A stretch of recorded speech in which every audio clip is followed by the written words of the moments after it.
Hello, this is Kajo and welcome to my channel, 100 Days with Kajo. This video is long overdue. This is about my beauty shoot that I took, oh my goodness, like not 5 months ago, I'm being dramatic, maybe 3 months ago. Life has taken me busy with graduate school, busy with work, busy with modeling preparation, busy with not going insane.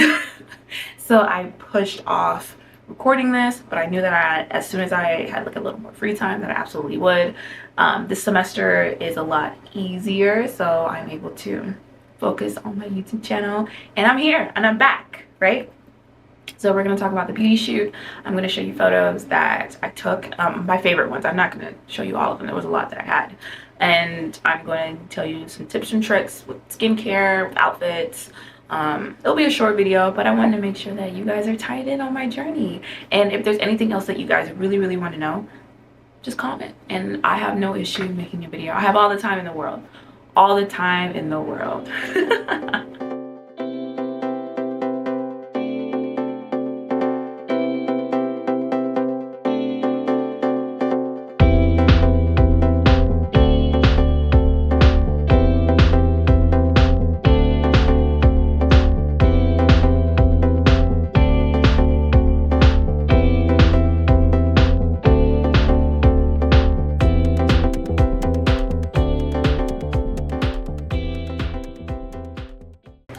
Skincare and prep. So you want to make sure even before the shoot, within your lifestyle, you are making sure that you are implementing a skincare that fits your skin, that helps that problems that you have. I have been working on my skin forever, and I'm now to a point where I really love the way it looks, and when I put makeup on top, that I feel confident in it. But you want to make sure within your lifestyle that you are contributing to your skin. Now, right before a beauty shoot, let's say a couple of days or within the week, you want to make sure that you wear little to no makeup, you are moisturizing it, you're doing the treatments that needs to be done to make sure your skin is beautiful, right? Because the focus will be your face. Of course, if there's a blemish here or there, it's not the end of the world, but you just want to make sure that you are implementing skincare that works for you. I'm relatively not going to tell you my regimen right now because it's very specific to me. I can make another video about it, but you want to make sure you find the products, the routine that works best for you.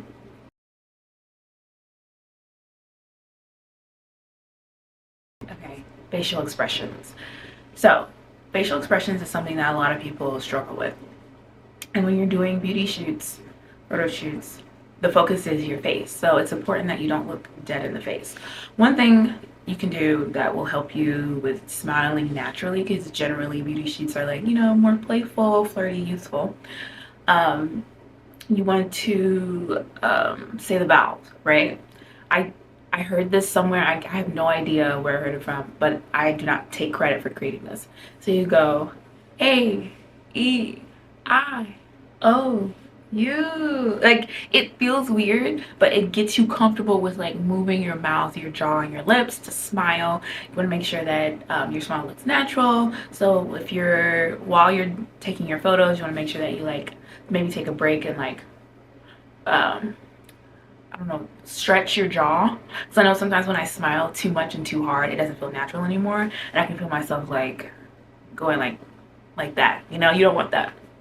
Another tip is go on Pinterest and look up maybe your favorite brand, your favorite artist. I know I looked up like K-pop groups because they do a lot of beauty campaigns that you could just find, and you just look at their pictures and you kind of mimic the smiles, mimic the it doesn't necessarily have to be the smiles, but like the way that they're positioning their face and angling everything, right? Try to replicate it in the mirror. The more you practice, the more natural it'll feel when you're actually at the shoot.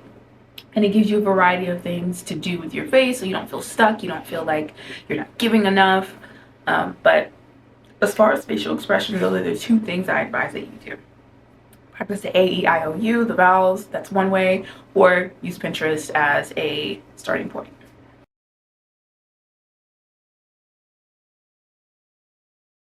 Product placement. So for my beauty shoot, I had a variety of products. I had like foundation, I had perfume, I had like a serum or a gel. I can't quite remember all what it was. That was months ago.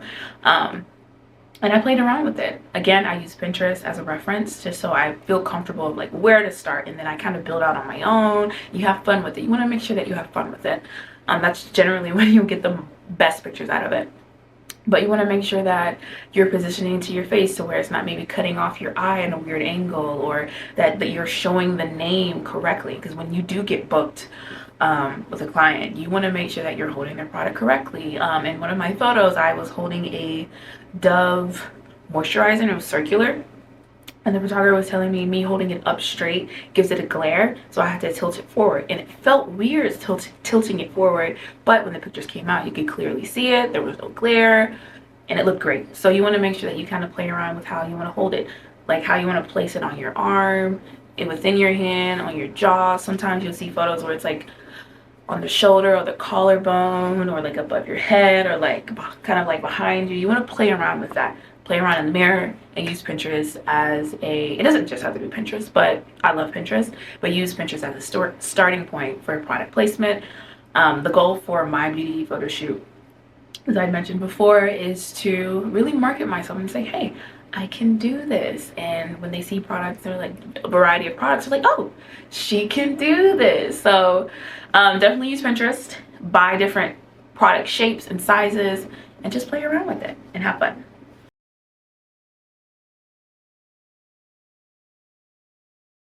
I know people say this all the time, but confidence truly is key. You have to be confident in your smile, confident in your skin, confident in your skills, regardless if your skin has acne or not, regardless if, I don't know, you have braces or not, regardless if maybe you have a little bit of imposter syndrome. Sometimes I suffer that. Fake it. Literally fake it. Put on music, maybe bring a friend with you, play around in the mirror. Playing around in the mirror helps you build your confidence. Maybe even have someone watch you do it, someone that you trust, and then, you know, kind of build up who can see you do it. Because I know some people get camera shy when the photographer is there, and they're like, oh my goodness, I could do this in the mirror, but now I can't do it here because somebody's watching me. Trust me, nobody there hates you. Nobody there, especially if you're paying for it, like you're not booked yet, but you want to make sure this is in your portfolio. Nobody hates you. Absolutely nobody hates you.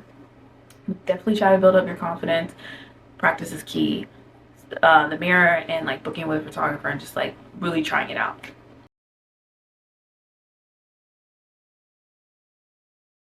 This is super important. A lot of people think that they can just go to any photographer and then they can just throw it in their portfolio, and you want to make sure you're going to the right people because you don't want to be wasting money. So selecting your photographer is vital. I selected a photographer who I have seen worked with various skin types and various skin colors. This is very important, especially for my black and brown girls, because the way a photographer edits can drastically change the quality of your photo, right? And there are photographers where they have edited and taken pictures of women or whoever, right, beauty shots, and it is absolutely beautiful, but it's all white women or people with fair skin. Let me say that, people with fair skin. Then once they come around me, they don't really know how to edit. I'm too warm, or they maybe Photoshop a little too weirdly. I don't know. You want to make sure you go to the right photographer that you know that can work with your skin, right? You don't want to look funky. Go to someone that you trust. Go to someone that you can be playful. Go to someone that is willing to guide you. You know, it's also a good thing to request, like, hey, like, if I have trouble, or like you think, if you tell the photographer, if you think if I should do X, Y, and Z, like, please tell me, please place me, please move me. Some photographers actually need to be told that, professional or entry-level ones. Everyone's different, so make sure you voice that, hey, I may need a little help during your session so you can get more out of it. I think that's really it for selecting photographers, is making sure they can actually work and edit on your skin type, skin color, and one that can actually guide you and help you. But that goes for any type of shoot, not just beauty.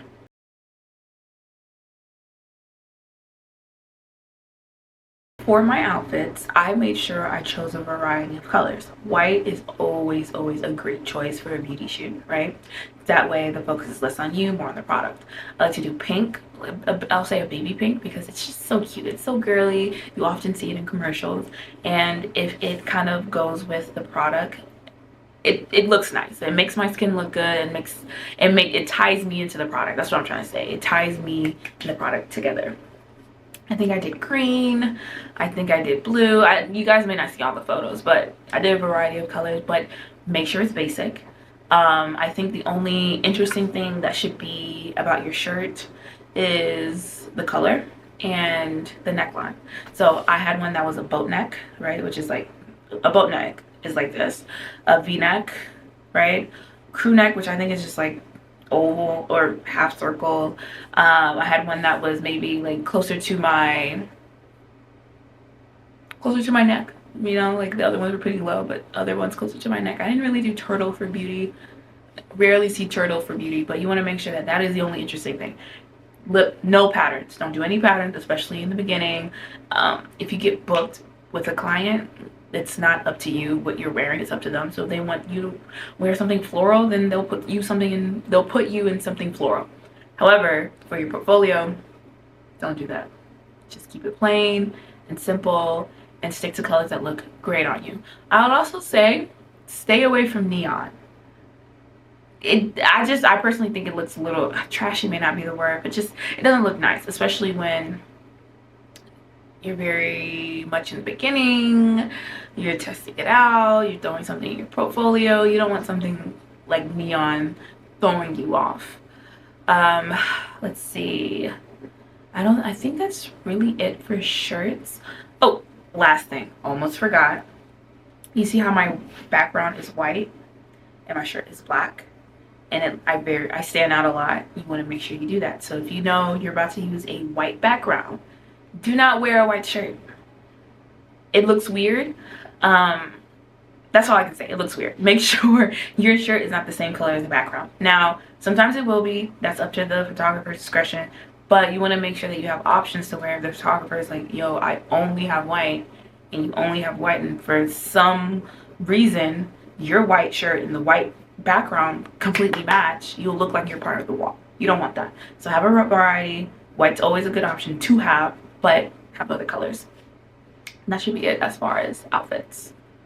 Thank you for watching. I hope you guys enjoyed that, and I will be posting a lot more. I know I said that I was busy with school and modeling things and just a plethora of things, but I am making an effort to make sure that I post and that I update you guys on my journey.